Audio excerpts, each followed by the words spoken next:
This is a Croft product. This is the 6346 SQ and it's the reeded ball doorknob on a square rose. This finish is in the antique brass. Croft offer many different shades which all are available to see on our website, so please take a look. All the screws that are provided will be matching to this finish, which is in the antique brass. The diameter of the rose is 57 millimeters. The diameter of the knob is 46 millimeters. And the protrusion is 83 millimeters.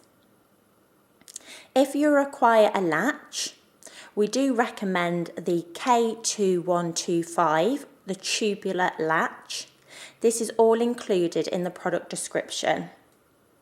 As you can see, this is beautifully handmade. It would look absolutely stunning in any home to give it that finishing touch.